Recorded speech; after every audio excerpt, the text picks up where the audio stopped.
রাজ্যে ভোটার তালিকার বিশেষ নিবিড় সংশোধন বা এসআইআর প্রক্রিয়া ঘিরে বিতর্কের মধ্যেই নজরদারি আরও করা হচ্ছে জাতীয় নির্বাচন কমিশনের। দিল্লি থেকে আগেই 12 জন রোল অবজারভার পাঠানো হয়েছে পশ্চিমবঙ্গে।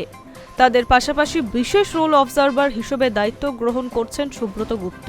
সম্প্রতি আরও 4 জন সিনিয়র আইএএস আধিকারিককে এই কাজে নিযুক্ত করেছে কমিশন। তবে এতেই সন্তুষ্ট নন নির্বাচন সদন। সূত্রের খবর, খুব শীঘ্রই দিল্লি থেকে আরও রোল অবজারভার পাঠানো হচ্ছে রাজ্যে। কমিশন সূত্রে জানা গিয়েছে, রাজ্যের কয়েকটি জেলায় এসআইআর প্রক্রিয়ার নিয়ম মেনে হচ্ছে না, এমন অভিযোগ ওঠার পরেই এই সিদ্ধান্ত। বিশেষ করে উত্তরবঙ্গকে ফোকাস রেখে রাজ্যের অন্তত 10 থেকে 12টি জেলা চিহ্নিত করেছে নির্বাচন কমিশন। অভিযোগ, এই জেলাগুলিতে ভোটার তালিকা সংশোধনের কাজ যথাযথ পদ্ধতিতে সম্পন্ন হয়নি। সেই প্রেক্ষিতেই মাঠ পর্যায়ে নজরদারি বাড়াতে নতুন করে রোল অবজারভার পাঠানোর সিদ্ধান্ত নেওয়া হয়েছে।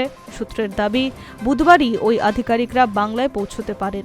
নির্বাচন কমিশনের তরফে স্পষ্ট দেওয়া হয়েছে বার্তা, এসআইআরের কাজে নিযুক্ত কোনো বিএলও বা সংশ্লিষ্ট আধিকারিকের গাফিলতি প্রমাণিত হলে কড়া ব্যবস্থা নেওয়া হবে। কমিশনের বক্তব্য, ভোটার তালিকার মতো সংবেদনশীল কাজে কোনো ভুল নিয়ম বা অনিয়ম বরদাস্ত করা হবে না। পুরো প্রক্রিয়াটিকে স্বচ্ছ ও নিয়ম মাফিক রাখতে সর্বোচ্চ কঠোরতা দেখানো হবে।